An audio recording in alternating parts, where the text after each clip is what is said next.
Wait. Go ahead and throw it on there, woman. Why was it staying on before? I don't know. 2 years of war.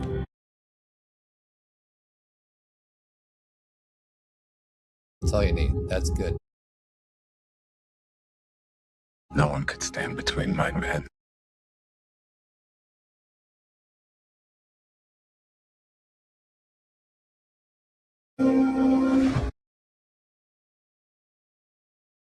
There's a lot of visuals in this trailer.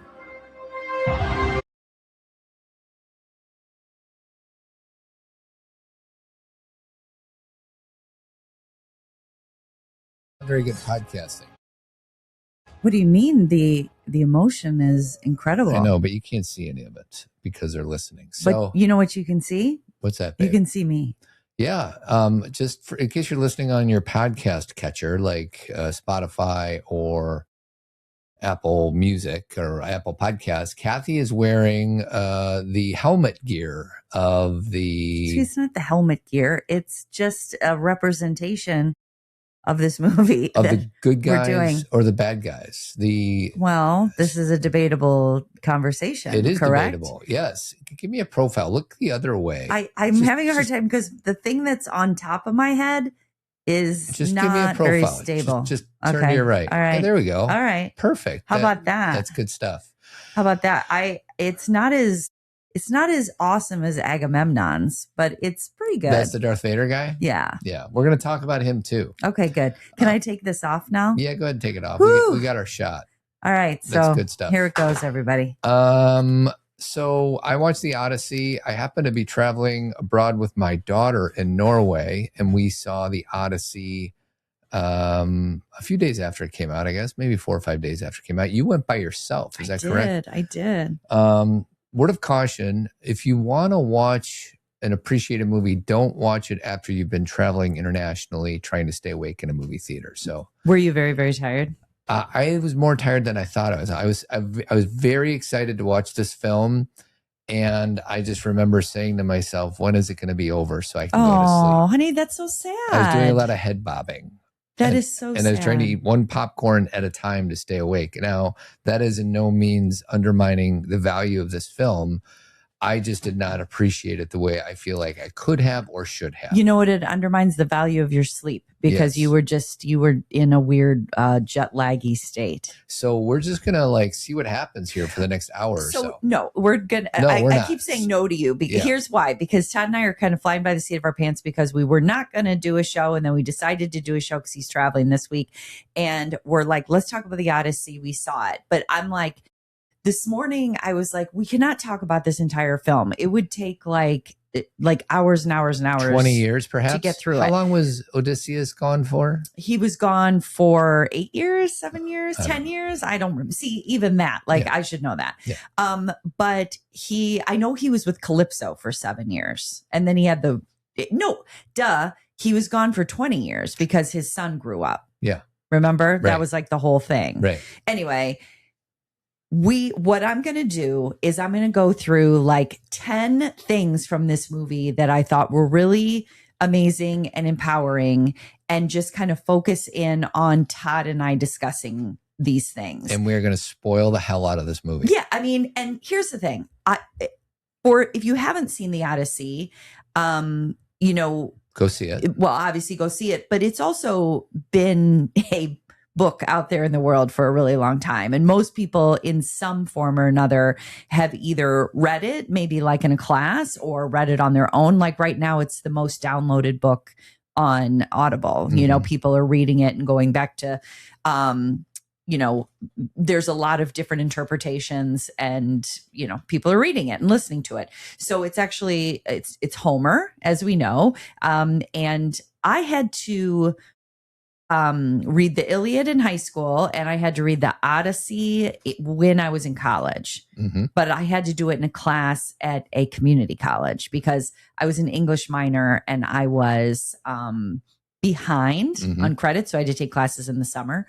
So I have to be honest with you, Todd. I purchased some Cliff Notes. Oh, well, I think if there's ever a book you need Cliff Notes on, it's an ancient Greek poem Yeah. that was passed along for generations before it was ever written down. Yeah. And that's, that's exactly it. This is like an interpretation. This is like a story that was, shared, among generations, and it continues on. Like the fact that we are right now discussing the Odyssey on a Zen Pop podcast. I mean, I'm really grateful to Christopher Nolan for taking this on. Hello. Yeah. It's his biggest undertaking yet. And he's had some undertakings. He has, but it's interesting because it's the same theme as his other movies. And he obviously took some what's it called? Liberties with, deciding what he was going to bring into the story and what he was going to remove. There's some things that people were like, why didn't he do this? And,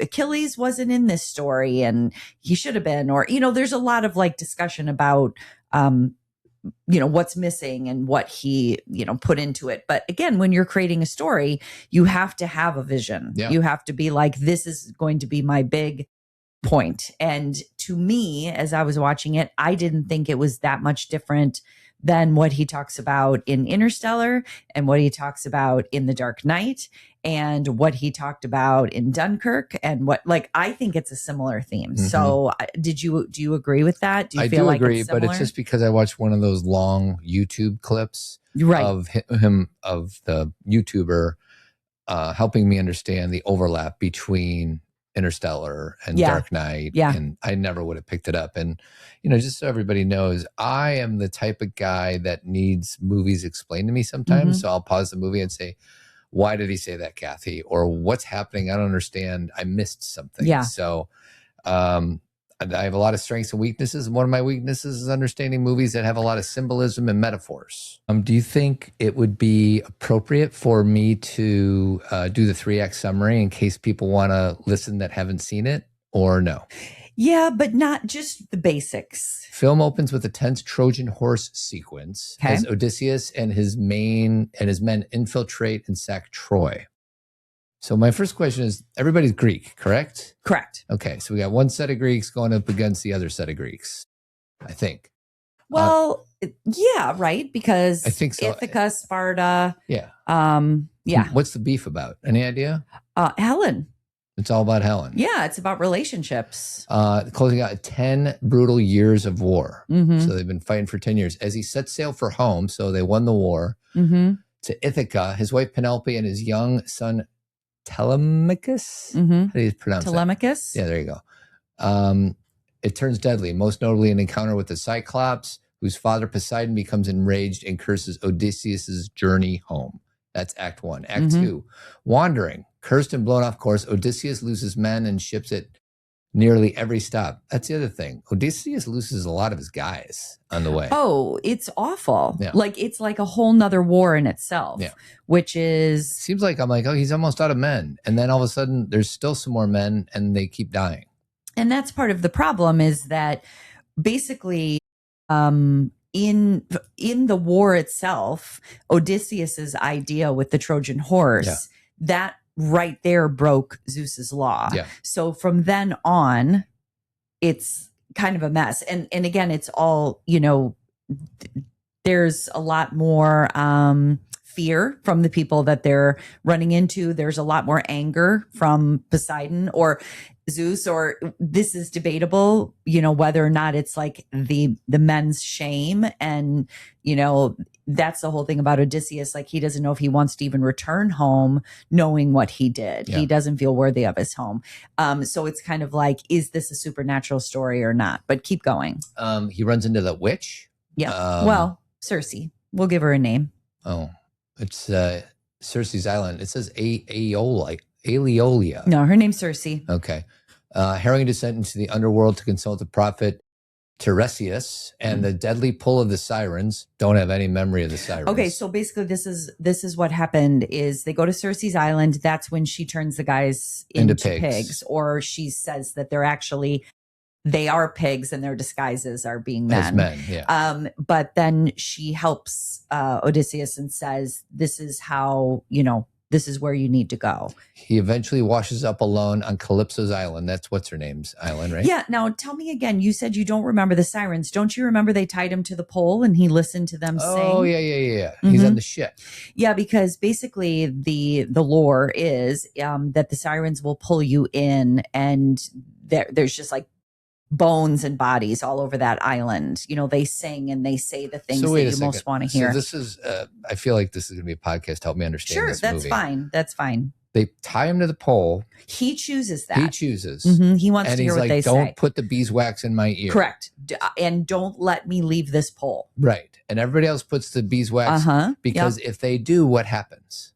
If they hear them, they will swim out there and they will die. So if they hear the sirens, are they words or are they sounds? They're singing to them. They're singing. And they're also saying to them, I actually have their whole thing that they say, but that's one of my things that, why not just tell you what they say? Okay, this is what the sirens say. And are they gods? Or who knows? It doesn't matter. They are another version of mythical, but this is what Odysseus. So first of all, nobody has ever survived to tell people what the sirens say. Because if you listen to it, you're going to die. So he's like, I'm going to do that. And this is what's interesting about the Odyssey, is that depending on the version that you read, Odysseus is kind of like a torpo. Like he kind of like pushes buttons, and he kind of is like a trickster, and he's kind of like wanting to obviously just the whole Trojan horse thing, like that was his idea. And he does the bow to the Cyclops even though he didn't need to. What's the bow to the Cyclops? So when they are on the Cyclops' island and they get stuck in the cave with him, you remember that? One of my favorite scenes, right? Which we'll dig deeper into that, I hope. But after they blind him and they get out alive, and then Odysseus turns around and hits him with a bow again. Hits him with a bow. He didn't need to do that. So first they stab him in the eyeball. Correct. They blind him. And then they get out of there. Yes. And then he turns around and shoots him. And then again. He shoots him with an arrow. And so the Cyclops comes running after them into the water, and then a bunch of men get killed. Is the Cyclops a good guy or a bad guy? Well, we're going to debate this. I mean, he eats men. That's not good, but these men are in his cave. Hey, that's his home. Yeah, like stay out of my home. And if you enter into my home, I'm going to eat you. He's like, this is tasty. Yeah. They're like ants to him. Yeah. But he also eats cheese, which I think is interesting. He makes cheese. But eats from men. His animals. But he doesn't eat men. He's not like, I want to eat men. But there's men in my vicinity. Right. So he's doing that because it's self-defense. They're there. Yeah. And, he's like, whatever. And Cyclops is the son of Poseidon, by the way. So that's why they piss Poseidon off. So here's what Odysseus says the sirens say. Okay. And it's not like verbatim, Todd. It's more like this is what they're singing. Right. Okay. All the things you wanted to be, and then all the things you wished you never wished for. It was a delicious itch you want to scratch, but you find it under the skin and you can't reach it. So the delicious itch becomes unbearable. It told you that what you want is what you most can't have. And what you most can't have is what you already had and lost. I feel like that's a riddle that I don't have the energy to try to understand what they're talking about. Well, I think it's, it's funny. I saw a really great TikTok with him saying all that, and it showed clips from movies, and it showed a clip from Manchester by the Sea. Mm-hmm. Like, that movie, right? Of course. Right. And what does he want the most? To be with his children. Yeah. And he can't. Right. Got it. And, obviously Odysseus, like to go back and to change that, Oppenheimer, to go back and not make the nuclear, like you can't get that back. Yeah. And the thing you most want, you can't have. Right. So it's kind of, those are just movie versions of it. Sure. Everybody could come up with something for themselves. So Matt Damon or Odysseus hears it, and then what happened? I don't even remember what happened. He screams and cries. Oh, and then it's painful to hear. They also tell him that he doesn't really want to go home. Oh, and he's like, no, man, I want to go home. And it turns out he doesn't, but he does. Well, then he goes to Calypso's island. Yeah, he's reading, their mind. Yeah. Or excuse me, they're reading his mind. Got it. So he goes to, and Charlize Theron is... She washes up on Calypso's island, and Charlize is the daughter of Titan, and she has been cast away because of a previous war. A lot of different characters going on in this movie. And I did feel like, I know I'm probably in the minority, but I'm like, it's hard to track all this. Again, if you haven't read it or and again, I'm like a novice. Like, I'm not trying to say, oh, I'm a scholar of the Odyssey, but they aren't new characters to me. Yeah. You know what I mean? Like, I was like, oh, I didn't know where they were, or, I had to be reminded, but it wasn't like brand new. Yeah. But if you're watching the movie and you're starting from scratch, then, and there's plenty of names I don't know. I remember there was a time in 6th grade, all my friends got into Greek gods. Yeah. And they were all talking about it. Yeah. I'm like, I want to get into this. So I got a book and I was so excited to read it. But it turns out the book I read was about the Roman gods, which were similar but different. And I'm like, all my friends are talking in a language and about characters that is not. Who's a Roman god? Oh, I don't know. I got to look it up. It was 6th grade. It was a long time ago, but I'll figure that out. Okay. Okay. I will figure that out. But meanwhile, keep going. I will share with you. So he goes to Calypso's island. She feeds him the lotus flower, which gives him amnesia or something. The lotus flower keeps him from remembering what just happened to him. Yes. And the war itself. Yeah. He held as her captive for years, which I debate. Like, he wanted the lotus flower. He wanted to forget as well. Yeah. And so is she really holding him captive? I mean, maybe she could have said, hey, lay off the lotus flower, buddy, if you want to remember. But when he finally says, I want to remember, she says, okay. Yeah. Why don't you start talking to me about it then? By the way, the difference between Roman and Greek gods, I think the Greek god is Zeus and the Roman god is Jupiter. There we go. So I'm reading books on Jupiter. Yeah, you were. And my buddies are like, Zeus. I'm like, what? And then the god of war is Ares in Greek, and in Roman it's Mars. Oh. So I was like the idiot throwing out these these gods, and I was wrong. So anyways, that's trauma I'm gonna have to figure out at some point. Yeah.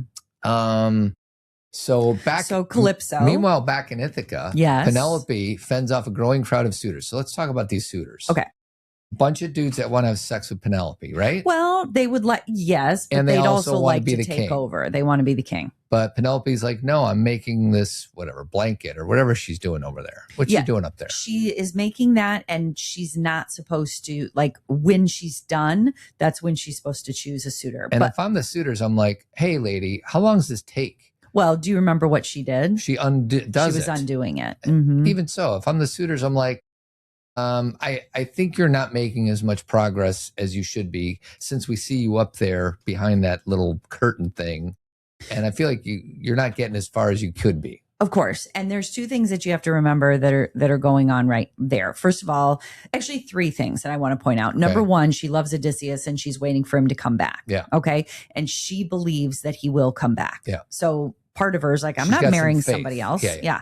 Number 2, her son wants to be king. And the problem is once he becomes of age, there's concern that these suitors or these wannabe suitors are going to have him killed. Got it. Because if he jumps in, then these guys don't have a chance. Correct. This age that he's at, that's why this is a very important time. Yeah. Because he's becoming a man and he can take over as king. Go ahead. Well, and Edward from the Pattinson, yeah. Yeah, he's the main bad guy. He's kind of ahead of the pack, Antinous, I think is his name.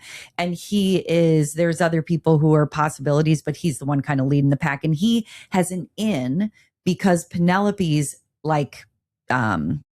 assistant, played by Mia Goth, he's having an affair with her. He's sleeping with her. Got it. So he's got kind of she's she's helping him out. She's telling him things she's really giving him the inside track. Correct. She's giving him the inside track. So we have Act 3. Oh, you got a third thing you want to share. The third thing I want to share is Penelope for 20 years has been doing just fine keeping things together. And I think something that we have to discuss is there's a very good scene that Christopher Nolan wrote specifically for this movie, or his brother did. But it's when she and her son, so Anne Hathaway and Tom Holland, are having an argument. And he's like, you have to choose a suitor. It's time. And, this is unsafe. And she's like, I have been sitting on the throne managing this for 20 years. Right. And she's like, and you're coming in here and telling me what I have to do. Right.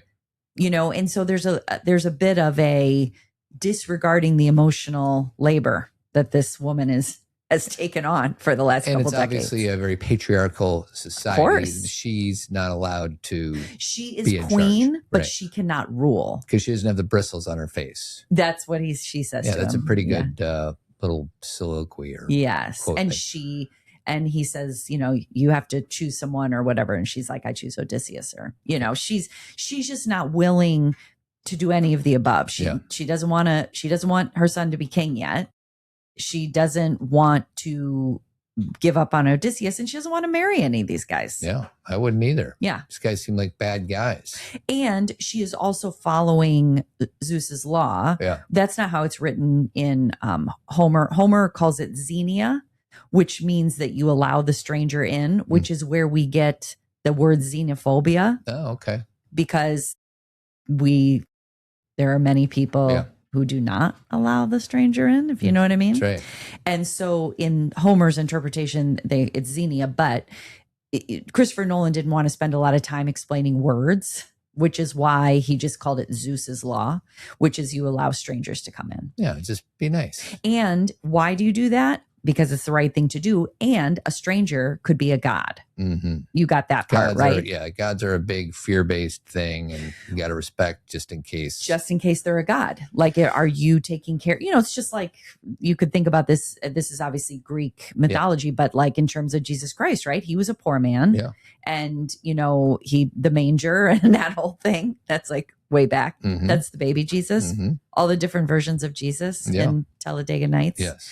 But anyway, so you're supposed to treat all strangers as you would gods. I really want to play this clip, but it might not be that beautiful, handsome, striking sons, Walker and Texas Ranger, or TR as we call him. And of course, my red hot smoking wife, Carly, who's a stone cold fox. Who, if you were to rate her ass on 100, it would easily be a 94. Also want to thank you for my best friend and teammate, Cal Naughton Jr. I want to hear when he talks about baby Jesus. That's what I want. That's his favorite Jesus. Father Chip. Oh, he's talking about his father Chip. I might have to find that one. So those kids go after Chip. They do. It's one of the funniest lines of all, funniest moments of any movie, and all the funniest movies lines happen at dinner tables. They sure do. I don't know why. It's because you have everybody there, so they can like riff off of each other. Oh, I found the Jesus thing. Dear tiny infant Jesus. Hey, sweetie, Jesus did grow up. You don't always have to call him baby. It's a bit odd and off-putting to pray to a baby. Well, look, I like the Christmas Jesus best, and I'm saying grace. When you say grace, you can say it to grown-up Jesus or teenage Jesus or bearded Jesus or whoever you want. You know what I want? I want you to do this grace good so that God will let us win tomorrow. Dear tiny Jesus. Okay. Sorry. Sidetrack. Okay. Act 3. Freed by divine intervention. I missed that. What's a divine intervention? Well, you got to give me more information. Odysseus finally reaches Ithaca, but arrives in disguise. I don't know. Oh, so basically, the divine intervention, at least the way the movie gives it to you, is he finally remembers, and he's obviously talking to Calypso, and she's like, "You should go into the sea, surrender to it." Then he pulls a Castaway. And that's where I think of Castaway. Yeah, that's where I think of Wilson. Mm-hmm. Even though, and again, it's not, well, I'll dive into that later, but that's because he's on he basically took boards from his ship and created a boat, but it's really kind of a half-ass boat. Let's be real. We're talking about Wilson from Castaway. Yeah, because that scene, that scene. He needed a Wilson. But Calypso says to him, Poseidon will keep you safe. Yeah. And he makes it to Ithaca. But he also heard from the people in the underworld that Agamemnon tells him, Darth Vader guy says, do not just show up and say your king has returned. Because when Agamemnon returned home, his wife killed him. And he's like, you have to kind of just ease in. So wait a second. How does what's his name? Darth Vader? Agamemnon. If his wife killed him, how's he there? Well, he's in the underworld. He's dead. So when he breaks through the ground. No, I'm thinking when he goes through the gates. Oh no, that's during the war. Before. Remember, they all go home. So the Darth Vader guy is this badass warrior. He's basically the leader of them. And then when he gets home to his place, he's like, "Hey, I'm home." His wife kills him. Clytemnestra kills him. Helen's twin sister. Yeah, and that's the other thing. What's the actress's name who plays Helen? Lupita Nyong'o. I didn't even know that she was playing two different people. Yes. I thought she was Helen the whole time. Yes. That tells you once again how much I missed. So basically there's 3 kings that we're focusing on. We're focusing on Agamemnon, which is the Safdie brother. Yeah. We're focusing on Odysseus, which is Matt Damon. And the hot ones guy. And then John Barenthal, who is Menelaus, I think is his name. And he's married to Helen. Okay. Yes. He's with Helen. Yes. And he has a funny joke that's not really funny, but he says she has the face that launches 1,000 ships. But then she turns toward them, and he had discarded her, and he said maybe now 500. That is kind of funny. Is that in the no? So that's Nolan put that in there. Yeah. So Nolan decided to have he used Barenthal, some personality. Yeah. But why would he have disfigured his wife? Okay, so I can tell you the first part, and then the next part I don't fully understand. Okay. What I will tell you is the reason Clytemnestra murdered Agamemnon is when Agamemnon was going to war, he sacrificed his child, which was also her child. She's pissed. Correct. I'd be mad too. So when he returned, she's like, "You killed our kid. See you, buddy. Not okay." Yeah. And so then it gets a little. I'm not sure what. But you're happens. not sure exactly why he disfigured half of his wife's face. I don't know if it's control, power. Someone listening may know better. Okay. But those are the 3 people. Okay. The kings. But Agamemnon is the one who's leading the charge. The Darth Vader guy. I made a conscious choice to not watch a trailer. Okay. To not ask ChatGPT to give me the basics of the Odyssey. Okay. And in retrospect, I am really upset that I didn't do, because I wanted to go in there clean. Yeah, this is not a good movie to go in there clean. This is not a good movie to go in clean. I wish, because I was working so hard to understand everything and the nuances. So yeah, it's kind of I think that there have been enough people now that it's been out for a couple weeks. First of all, a lot of people have gone 2-3 times. We're going back. Yeah. And then we're going to want to do another podcast probably. Yeah. But I definitely want to go back, and then you can kind of follow more of the language and just the decision that Nolan made that they were going to speak a very typical English language. Yeah. Yeah. Thankfully. Even there's a lot of people who are pissed because, Telemachus. Telemachus. Thank you. I got to get the rhythm. Telemachus. He actually says, "You're my dad." Yeah. Do you remember that part? Yeah. And people are like, "Dad?" Yeah. Like he would say father. Right. And it's like, well, yeah. It didn't bother me that much. It didn't really bother me. But it's, you got to get into the rhythm. And I think what they thought is the story is hard enough. If we make the language difficult as well. Totally agree. And then you have to follow also the deeper messages. And I don't even know if it's dumbing it down as much as it's let's take it all palatable. In. Yeah. And then you got the whole IMAX thing going on and all the visuals. I mean, it's just incredible. So Odysseus reaches Ithaca. Yep. Before revealing himself, first to Telemachus. Telemachus. We got to practice that. When I saw that scene, I'm like, he doesn't recognize his own dad, but you said, well, it's been 20 years. First of all, he was doing the Obi-Wan. Yeah, he's doing a little beggar action. Yeah. But I was still thrown off. I'm like, I think he'd remember his dad. But he didn't, because he was a baby when he left. He doesn't know what his dad looks like. Okay, so he literally didn't see. Mm-mm. So how old was 2? Okay, all right. So I missed that because the timeline shifts so much. I forget how old people are. Yeah, he's little. And then to loyal servants like Eumaeus. That's John Leguizamo. Yeah, I don't. He was just like a counsel for him. What role did he play? A servant or a spiritual support guy for Odysseus before he left. Yeah. And he's all, and then the scene where he's getting those puppies and he throws one over the mountain. I don't remember. I may have taken a nap during that part. But then he had another puppy and Odysseus said, I'll take that one. Mm-hmm. And then that's Argos, his dog. Mm-hmm. The one that. Why'd they check the puppy off the mountain? I don't know. Maybe because it was just, they weren't, I think, okay, two things.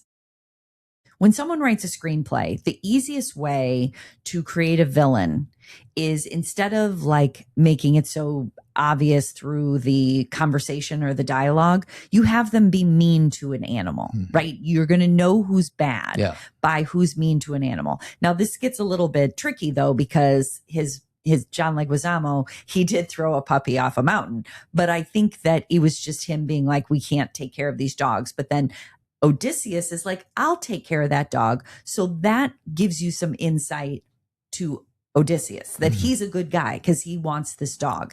Then the suitors, the two suitors who are kicking the dog, you know they're bad guys because they're mean to the dogs. Yeah, got it. So you're doing a lot of work without dialogue through the dog. I liked Leguizamo in Chef. Me too. He was so good in that. I know. He's I kept good in wanting everything. him to be the chef guy. I would be very pleased if he got nominated for an Academy Award, because he's been in a lot of movies and he's been good in everything. Yeah. And he's one of those like character actors that you're like, wow, he's really versatile. I feel like this podcast is designed to help me understand this movie better. So I'm fine. appreciating it. So the film builds to the violent reclaiming of his household, the suitors' slaughter. So like, I didn't know what was happening here. And a long delayed reunion with Penelope that closes the story on the coast and the meaning of finally coming home. So just a few things that happened so you kind of understand. So you know he's pretending to be a beggar. Got it. He's talking to his son and he then goes up and pets that dog that's been waiting for him. Yeah. And the dog's tail wags and then he dies. And that's when his son is like, oh my God, that's my dad. Oh, so that's the reveal. Yes. Got it. Yes. And Telemachus is like, oh my God. Yeah. So then what he realizes is they're going to have to like get rid of these suitors, right? Because how is he going to, if he doesn't like surprise them, they're going to try and kill him because they want to be king, right? They're not, it was a little confusing, and I'd be interested to go back and read Homer and know how it was really written. But they have a conversation where it's like, how many people would support me walking back in and how many people are against me? And they kind of do that math and figure out they have to kill all those people. Well, and I feel like that was my biggest challenge with the movie, because if Odysseus is this great leader and he went and won the war, now I know he came back, 20 years too late or 10 years too late or whatever.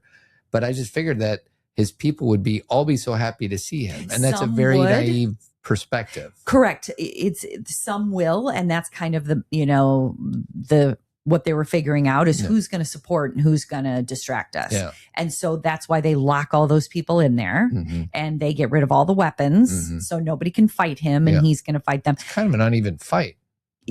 Well, it's 20 against 1 or 80 against 1 without weapons versus. Yeah, Odysseus is a great and warrior. then they do the Katniss arrow trick where he shoots it through the axes. So stop for a second. He comes in, he's just a beggar.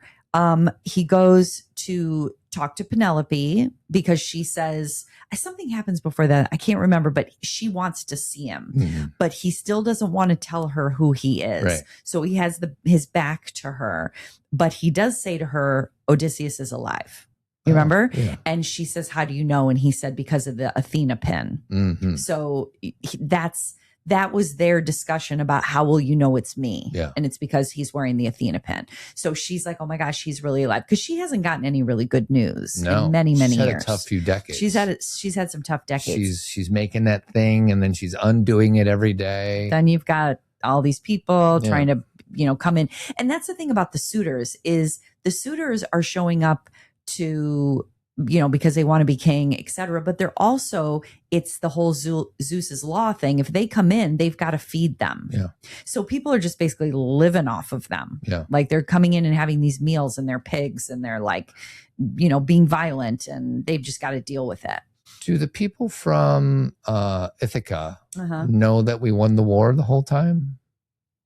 And they're just waiting for Odysseus to show back up. They don't know why he's not home yet. Right. Like, where is he? We won. Correct. Let's go. And other kings have come home, like Melanus or John Barenthal. Yeah. He's home. Yeah. And because Tom Holland, Telemachus, he goes to see him and look for his dad. Yeah. Like, and the suitors plot to kill Telemachus on the way home. Yeah. But they don't. Because, they foil that plan. Got it. So when Odysseus comes in and he's talking to Penelope and he's like, Odysseus is alive.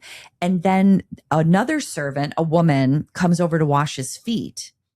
And he's got the gash from the boar at the beginning of the movie. And that's how she knows. And she's like, oh my gosh, it's you. And he's like, don't say anything yet. Keep your trap shut. But Penelope has enough knowledge to be like, okay, it's time to get a suitor, because if this is Odysseus, like, you kind of are like, she's on to him, right? And she's like, okay, it's time. So what you people have to do is thread this bow. And they couldn't. Nobody could. Other than the man, the beggar. What did you think about Odysseus's bow and how when he was hunting, he would make the sound? Yeah, he wants it to be a fair fight. Yeah, I thought that was really cool. So Again, the coolest part about this whole movie is because when they flash back to the different perspective of the battle, first perspective is they're the heroes and all the people they kill are nameless and faceless. And then they show the battle again through a different perspective and they're killing the women and the children and it's very brutal and everything else. So all of a sudden our understanding of Odysseus might be a little bit different. Yeah. And this is what I mean about what I said at the beginning, is that sometimes the interpretation, whichever version you're reading, is Odysseus is kind of sly and underhanded. Trickster. Sometimes he's a trickster, and he's also kind of got a lot of charisma and so I really liked Matt Damon in this part. I think he did an amazing job, especially considering what he had to do, on the water, in the boat, in the Trojan horse. So like, I have no criticism of like his acting per se, but a lot of people who are really true to a certain version, they're like, he doesn't have a lot of charisma. He's not doing the whole like twinkle in his eye thing. Like there's a lot of people who view Odysseus different than what Matt Damon comes off. I'm sure he was directed to be the version he is, because it connected the story better. But you just kind of have to keep that in the back of your mind that again, I don't like the binary of is Odysseus good or bad. The whole idea is it's somewhere in between. Correct. It's a gray area. He does some really good, honorable things, and he does some really bad things. And again, going back to Christopher Nolan and the kind of movies he likes to do, that is what he does. He focuses on a great man. He focuses on men. A great man who does something irreversible. And tends to regret it. That's The Dark Knight. That is Oppenheimer. That I have not seen Tenet, so I can't speak to that. But and they have father issues. There's always father issues. The guy who did the video that helped me understand Odyssey better, he's the YouTube guy, and on his t-shirt it said, "I don't understand Tenet." So that I think there's some. That's a Nolan movie. Is that correct? It is. I think Wyatt said he really liked it. I think he's seen it a few times. It came out during 2020. So I remember it came out right before. I got a feeling if there's t-shirts made that people don't understand it, I wouldn't understand it either. Well, did you understand Inception very well? I've only watched it once. I feel like I need to watch it a few more times. So Inception has the same idea as far as time and fatherhood and, choosing your children, and it's Interstellar, about time and fatherhood. We should do a Christopher children. Nolan month and do one on Memento, because that is a movie that's awesome. That's the one, weirdly enough, that's the one you and I have seen the most. Yeah. Because I think I've seen Memento 3 times. But did you see Dunkirk? Yes. Okay. Amazing. Yeah. Before we go through your 10 things. Yes. We've already gone through a bunch of them. Okay, good. Yeah. I want to go through the Trojan horse thing. Okay. So they all hide in this gigantic horse. Yes. That they create out of their boats. Is that how they made it? Yeah. I just wonder why the bad guys, whoever they are, the Greeks, whatever, Sparta, I don't know, whoever the other guys are, didn't see them making this. Yeah, they did it before they came to the shore. I mean, that they must have known timing wise. Yeah, I don't know. I just feel like it's quite a construction project. What I didn't understand until, and again, I still don't fully understand it, is that Sinan did not know they were in that horse. And I'd be like, you're right next to it. You probably hear these guys farting and pooping and talking to each other. I know they had to be quiet, but they did, but that was a scene for me where they talk about like they're just pooping and peeing and vomiting on each other. And the men at the bottom of the horse were drowning because it was stuck in the beach. Yeah. And so that was an incredible, it's not just about the horse itself and the cinematography, but just about that whole concept that those men were in there. Sinan, who is Elliot Page plays Sinan, and his whole story is about him. Like when he sees him, when Odysseus sees him in the underworld, Sinan is pissed at him. Yeah. And he's like, why did you lie to me? Yeah, why didn't you tell me? Why didn't you tell me? And then Odysseus, see, this is a perfect Odysseus thing. Odysseus is like, but I was right there while you were dying. So that's okay. So it's okay. And Sinan's like, dude, yeah, it's not okay. Give me a heads up. I helped you break Zeus's law. I told them this is a gift and to bring it into Troy. And I thought I was telling the truth. Yeah. And they're like, we needed you to be that person. Yeah. Because if I would have told you, you would have been able to do it. Correct. But they killed him and, he lost his life to it. So keep going. So that was it. I just think that the other guys would have seen this construction project as a wooden horse. Yeah. It's like, how long were they sitting on the beach? Which I'm sure there's an answer to, but in the movie, it's hard to know. And it's an amazing, outstanding, because I think they go through the horse 2 or 3 times in the movie. Like there's different versions of the perspective on the horse, from inside the horse, all that stuff. So. And at there's a version when Odysseus is remembering what happened and he's seeing all the fire and all the destruction in Troy later in the movie, when he's seeing it for really what it is. At the beginning, the first time you see it, them open the doors, you kind of see it from the version of we won. Yeah. And then you start to realize everything they lost by doing that. And a lot of people have been comparing that scene where the horse is on fire to Oppenheimer when the first explosion goes off. Yeah, right. Where it's like, you just changed the world. Yeah. So Odysseus goes off with Penelope, and then Telemachus is in charge. Okay. Done. Yeah. And he goes off with Penelope because, first of all, that was what Penelope wanted to do at the very beginning. Remember when she wants to road trip with her hubby. She's like, let's hit the road. Yeah. Also, he promises all the soldiers in the underworld that he will give his men a proper burial. That's part of the reason they're still in the underworld. The girls were explaining this to me today. What's the underworld? Death? The dead. Okay. It's after you die, but you're not in heaven or hell. You're just stuck somewhere. I thought they were in Hades. I took it to understand that they were in hell, and maybe it's a version like a purgatory.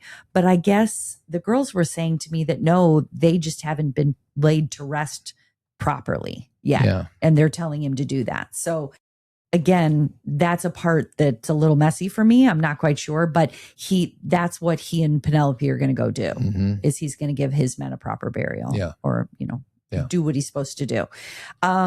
So these are the few things. In the Odyssey, the underworld isn't necessarily underground. Circe directs Odysseus to sail to the far western edge of the world, crossing the streams of Oceanus to a misty land developed in the perpetual cloud and darkness, the realm of the Cimmerians. There's so many layers to all this. I know.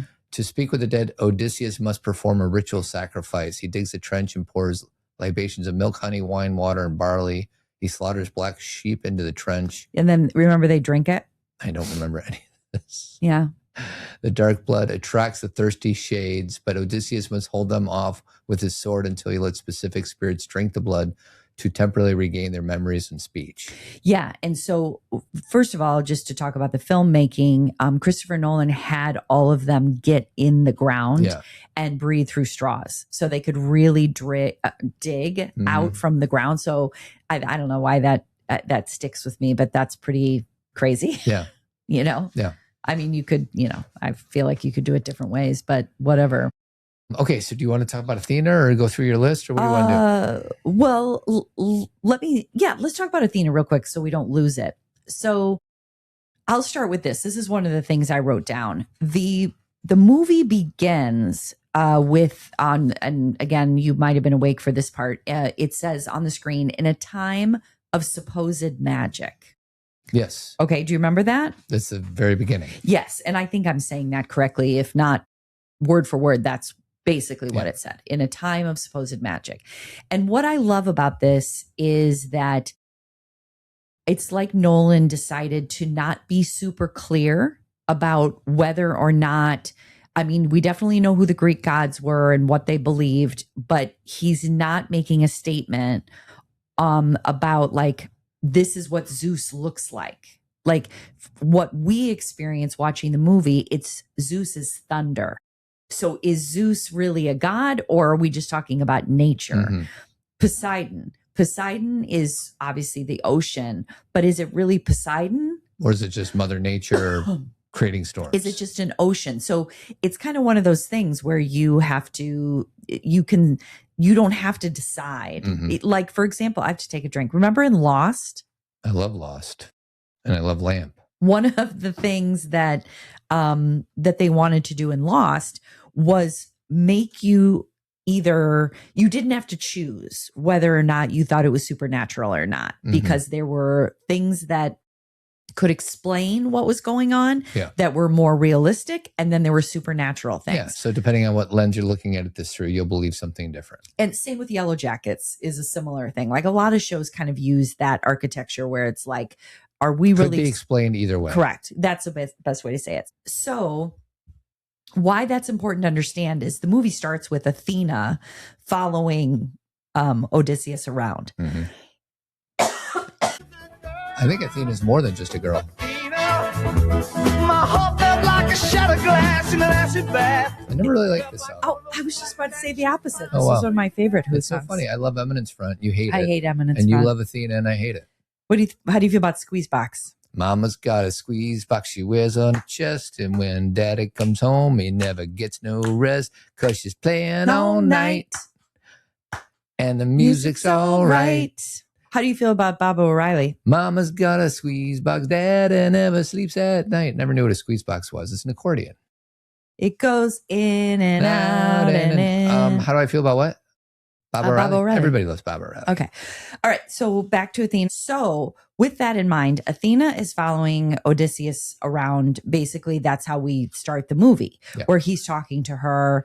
And it's obviously Zendaya. And she is kind of, telling him, I'm trying to think of the first conversation they have. Ordinarily, I would be able to pull up these clips, but there's no clips available. Because the movie is new. Regardless, she is a guide on his journey. Let's just say that. Yeah. And I remember one question he asks her. He says, why don't gods speak in a language that we can understand? Yeah. And she says thunder. She's like, what is there to not understand about thunder? What is there to not she's basically saying we are speaking in a language you can understand. But then what gets interesting is once we start to really see Odysseus's experience with Troy, and he starts to realize what he's done by doing the Trojan horse, we then see that there is a woman who looks identical to Zendaya. I think she's a priestess who lives in Troy, who is beheaded by his men. Yeah.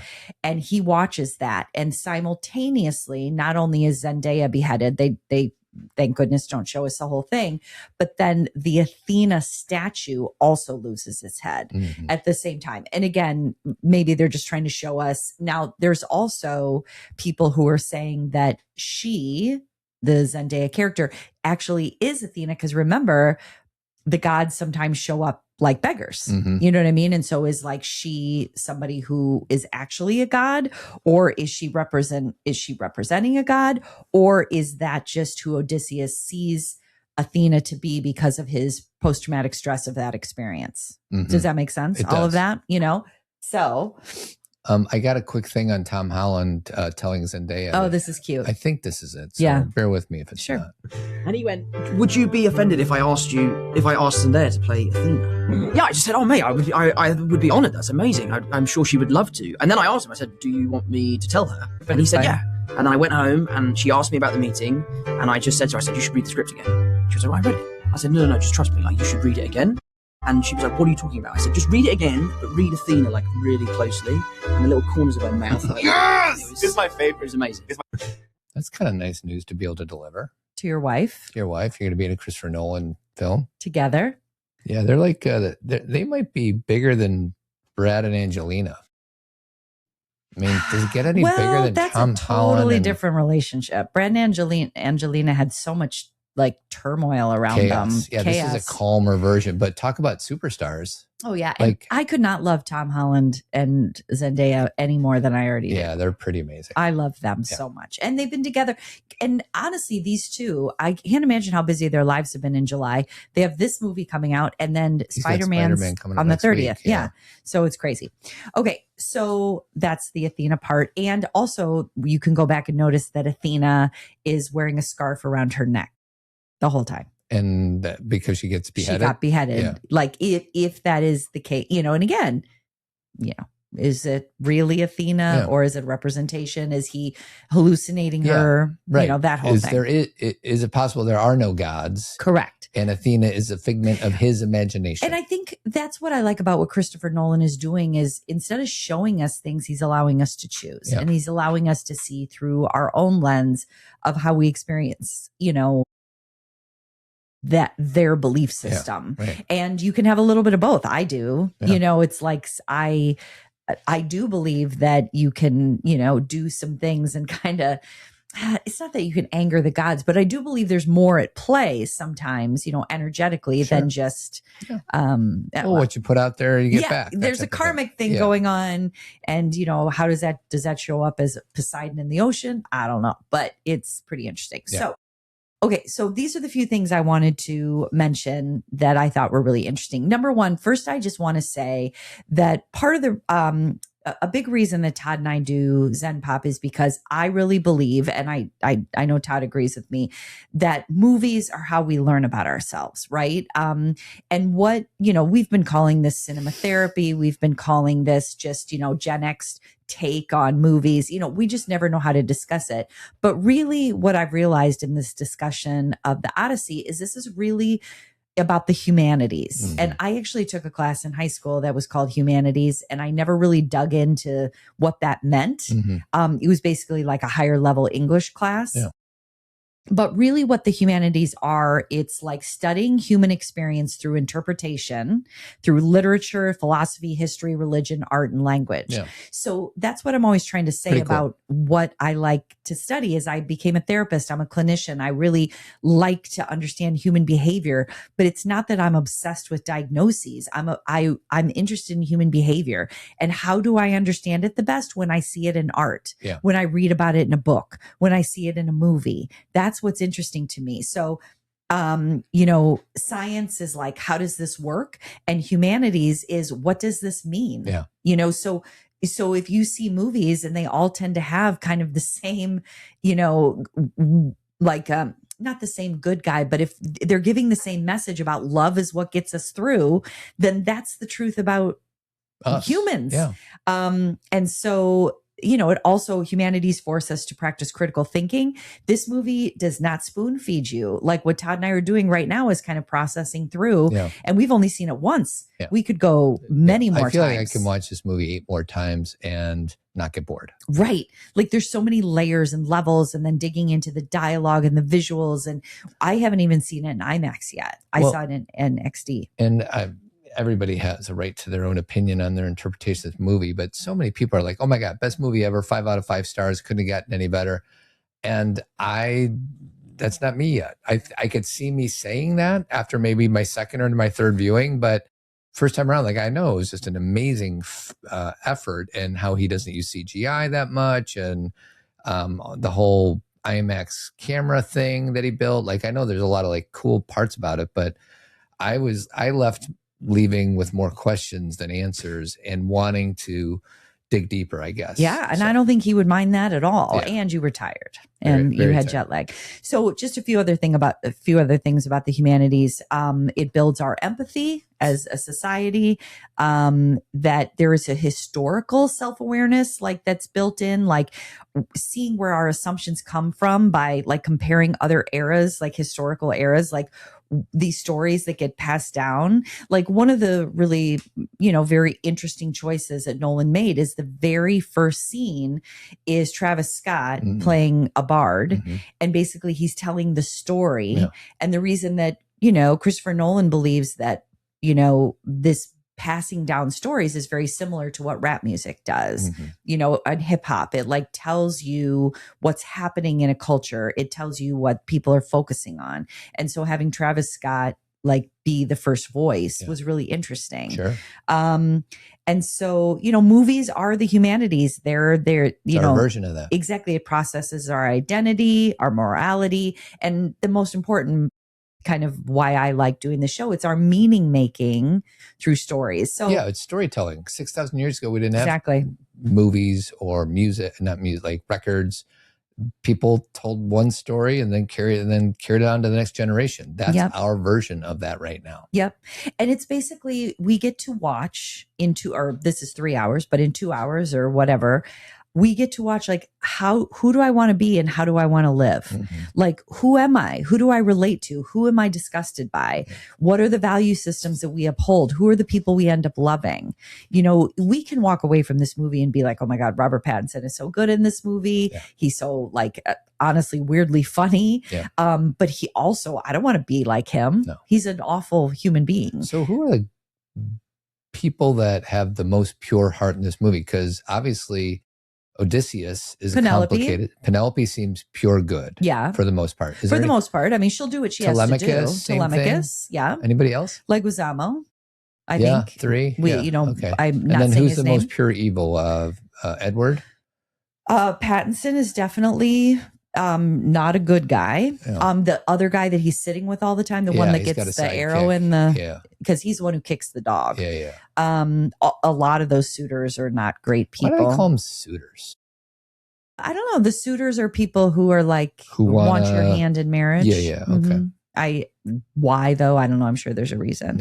Yeah. So that was one thing I wanted to make sure that we said. Okay. This is really kind of fun. The story of Ryan Coogler, who is a director who did Black Panther and Fruitvale Station and Sinners and everything. We love him. His roommate in college was Ludwig Göransson, who is the person who does the music for this movie. Oh, cool. So he also has done, and I think they lived together. Regardless, they were best friends in college. Okay. And they really bonded over music. Like their tastes were very similar and everything. And so Ryan Coogler asked Ludwig to do the music for his movies. And that has obviously expanded his career. And he now does Nolan's movies too. And so one thing that Christopher Nolan said is, I don't want you to use contemporary instruments. Yeah. I want you to use sounds of the time. Right. So like the bow, being pulled back and those were instruments that I'd never heard of those instruments. Right. You know what I mean? So crazy. Like think how many instruments have been created and no one's like, go create another sound. Yeah. Go that sounds find like a something sound from 4,000 years ago or whatever. And the bow, the sound of the bow is used throughout the movie to be very literal while he's pulling the bow, but also just as a sound effect, sure. Like in the song. So I just thought when Sinners came out and I was really kind of obsessed with that movie and Ryan Coogler, I was listening to all his interviews. He talked about his relationship with this guy and what a cool guy he was. And I actually think when Amy Poehler had Ryan Coogler on her podcast, she talked to Ludwig as like the talking behind his back. That good part. So because they grew up together. Cause he collaborated on Creed, Black Panther, Sinners. Like that's pretty cool. Yeah. So anyway, I thought that was kind of a fun. Nice. And then we already talked about the Siren song. Yeah. I believe that this week I'm going to write about that as well. I found that to be really powerful. I haven't written it yet, so we'll see if this really comes to fruition, but I'm going to write about the Siren song, and everyone heard me hopefully at the beginning read what the sirens said to him. Sure. And just all the things you wanted to be and all the things you wished for and never wished for, etc. Let's see, Cersei. So let's talk about her. Which one was Cersei? Cersei is the woman who lived by herself, who turned people into animals. Oh yeah. That lady. And you called her a witch, Yeah. and she is indeed, she does have powers. I just really wouldn't want you just to call her a witch. Uh-huh. Do you see what I mean? Right. What should we call her? It's like calling women, like saying that woman's crazy. Right. Like she is a powerful woman, and these men show up on her island and they track her down. And you want to have the men, the Greek men, be the protagonists. You do. You want them to be good, but look at what they just did to Troy, right? And if you really read Homer, old interpretations of Homer, these men were raping and pillaging everywhere, right?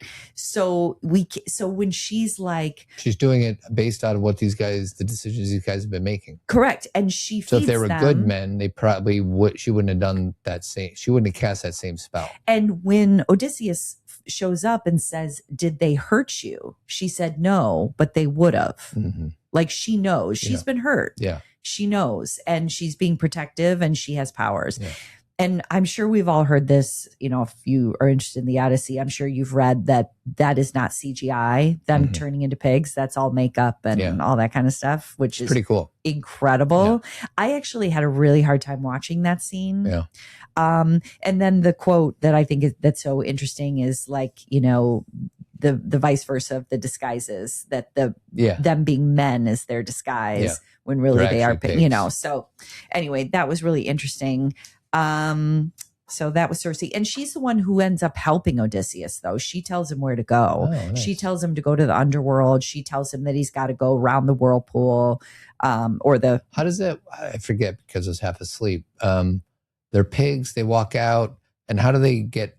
She turns them back into men. Oh, so she's like, all right. He said, Odysseus says, can you not do that? Yeah. How about we not do the pig thing? And then his, you know, all the other animals that they see along Tigers the way. And all that. And then the bird is her sister. Yeah. And he threatens her. Is he going to choke the bird? I think so. And then he says, off camera. He says, why do you keep her that way? And she says, we get along better like this. Kind of funny. Yeah. Yeah. So, you know, a lot going on in that. And Samantha Morton plays Circe, and she's just really amazing. She's been nominated for 2 Academy Awards before. A lot of people think she will be nominated again. Let's see if there's more. That was... Okay, so we talked a little bit about the Cyclops, but I want to say again, first of all, you know who the Cyclops is, Mr. Noodle. I thought it was Mr. Noodle's brother, Mr. Noodle. No, it's Mr. Noodle. Okay. It's Bill Irwin, who's in a lot of Christopher Nolan's movies because he's super physical and can move his body really. He was also in My Blue Heaven, I'll have you know. Yes, he was. Oh, you remember that? Well, you've told me because we've talked about Mr. Noodle. Yeah. So I think he's in the Don't Worry, Be Happy video too. Don't know about that. Bobby McFerrin, Robin Williams, and I think it's Bill Irwin. I might be wrong, but I feel like he's coming into my head as that person. Yeah. So I kind of so what happens on that island, on Cyclops' island, it's one of the most told stories. Like when people read the stories of Homer, a lot of people know the Cyclops story. And basically they show up and obviously they're hungry, they need to eat, and I totally get that. But they show up and they find a sheep or a lamb or whatever, what he's raising. And Odysseus says, where there's one, there's more. They travel in a flock. And they go into the Cyclops cave. And I mean, he's just minding his business, Todd. I agree. That Cyclops. He's very cute. He's very cute. Yes, he eats the men because he doesn't know better. But he was just doing his own thing. Yeah. And then they blind him. Not cool. Then they hit him with a bow. Not and then cool. they I don't know if they end up eating his sheep or not. By the way, the difference between a sheep and a lamb is a young sheep. It's a baby. I didn't know that. So that whole thing was sad to me. I kind of felt bad for the big dude. When he turns around and he's talking and I think he's saying to his dad, I think he's talking to Poseidon, who's his dad. And he's like, I can't remember what he's saying, something about revenge, I think, but he's sad and that just bothered me. So, but that in itself, as far as filmmaking, that was a puppet. And then they use a 60 feet puppet. Yeah. And then they use perspective to make them look small. Yeah. And then it was also a modeled after Bill Irwin, his face, the sideways eye and stuff. So the one part that they did leave out of the movie is when I think the Cyclops asks who's there and Odysseus says his name is Nobody. Oh. And so when someone is, let's see, the Cyclops, when Odysseus and his men blind him, the Cyclops screams for help, and his neighbors, which we never see, call through the cave and ask who's attacking him. And the Cyclops says, nobody so is that means attacking he's safe. him. He's not being attacked. So that's Pretty clever. Odysseus's cleverness. Well done, Odysseus. Yeah. So they don't make that part of the now, movie. is his neighbor a big old Cyclops too? I don't know. Right. I don't know if it's like the Cyclops Island. Yeah. I don't know. A lot of Cyclopses out there. So we already talked about Xenia, which is a Greek word. It's, in Homer's text, and they changed it to just say Zeus's law to make it easier. But we know what that is. We already talked about Penelope, who's been ruling the, things for a while, and people aren't giving her the cred she deserves. And then also, I guess we could end on this. The Odyssey has been kind of the basis of a lot of movies for a very long time. Like inspired by type stuff? Like, let's even talk about Star Wars. Yeah. Obviously we know that, well, I shouldn't say obviously, but really Star Wars was inspired by The Man with Two Faces. What was Joseph Campbell's, 1,000 Faces. The Man with 1,000 Faces. Yeah. That's it. And Joseph Campbell wrote The Hero's Journey, right? That was all from him. And, George Lucas borrowed that from Joseph Campbell, but Joseph Campbell got his ideas from the Odyssey. Yeah. So it's like Star Wars is connected to the Odyssey, right? A few things on Homer. Yeah. Scholars have spent centuries debating whether Homer was a single genius or a collective identity. Because it's been handed down. Is known as the Homeric question. Yeah. There's a single author view. One brilliant poet composed the Iliad and the Odyssey. And it turns out the Iliad, as I just learned today, is all about Achilles. Correct. And the Odyssey is what we've been talking about, drawing from centuries of folk tales and oral traditions to shape them into this cohesive masterpiece. And then there's also a composite oral view. Homer wasn't a single person, but a tradition of generations of traveling bards who improvised songs eventually merged into two definitive written epics when the Greek alphabet emerged. That's just crazy. Yeah. But doesn't that make sense? It's kind of like what happened with the Bible, right? Yeah. It's interpretations. It's people's stories that got passed down. Yeah. And this version of the Odyssey, Christopher Nolan used a book by Emily Wilson, and it was her translation of Homer's Odyssey published in 2017, a modern, accessible version with more clear language, more fast paced. So that's what people are reading and listening to right now is Emily Wilson's version. And I kept saying last week Emily Henry's version, and Emily Henry writes very different books, but that just made me laugh. Okay, so like we said at the beginning, like there's parts of this that remind me of Castaway. There's parts of this that remind me of Forrest Gump. There's parts of this like that are literally like the movie Oh Brother, Where Art Thou with George Clooney. That's literally based on Odysseus. 2001: A Space Odyssey is based on the Odyssey. Yeah. The movie Big Fish, Tim Burton's Big Fish, that was based on Odysseus. The SpongeBob SquarePants movie was based on Odysseus. The Warriors, Todd. Really? From 1979. Warriors, come out to play. Yay. Yes, it says a gang navigating hostile territory back to their home turf across a single night that function like Odysseus's run-ins with dangerous strangers. So this movie, or excuse me, not this movie, this story has been the basis. Oh, the Warriors.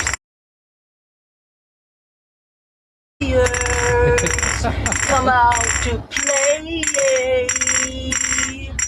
Warriors. We got to do that movie. We don't. Oh my God. You can do that with your friends. That movie reminds me of my guy friends in high school. Oh my God, we all watched That's such a man movie. Can you dig it? Can you dig it? Anyway, it's very cool that this is being reintroduced to our culture. So we again have an understanding of where things came from. We don't always know the literature that's connected, where the storytelling started, where these characters are born from. And this is a real, this is like the ground floor of like where a lot of our storytelling starts. So I did in my letterbox. I gave this 5 stars. I hadn't given a movie 5 stars yet. Oh, look at you. And the reason that I did, besides that I just really enjoyed it and I was so excited about it, is I was enthralled. Like, I did not think about it being 3 hours, and every scene had a million other things I wanted to focus on. Like, my eyes were drawn, like it wasn't enough one viewing, you know, Sure. like I'm like, oh, I missed so much in that, or I don't know why they did that, or even just some of their names. Like, one of the characters that I love is Odysseus's second in command on the boat. I love him. I don't know his name. There are people right now saying it out loud, but I wanted more time with these other characters. Sure. You know, I wanted to know who they were. And that's my thought. This is the Odyssey trailer music. That's what we're going to close with. Not a lot of horns and guitars. You know what I mean? Yeah. Old sounds. Kind of eerie. So anyways, thanks for coming on the Odyssey ride with us. I don't know what we're doing next week. Do you? No, I don't. But this movie is continuing the summer blockbuster series. That's right. This is a summer blockbuster. This is a summer blockbuster. I didn't think about that. I want to thank everybody for listening to Zen Pop. I want to thank Jeremy Kraft. He's a bald-headed beauty. He's going to be expanding our kitchen here. Yes. So if anybody else wants their kitchen expanded and you live in the Chicagoland area, give them a call, 630-956-1800. Kathy is an amazing author of 5 different books, and you got your Substack and everything else. I got Men Living. Kathy's putting her helmet on to go into battle. I'm gonna go do some checking out Troy. Get that thing on there. I can't get this part on. It's a little complicated, but I know, anyways, but I look good. Keep trucking, everybody. Love you, miss you. See you next Tuesday. Keep trucking.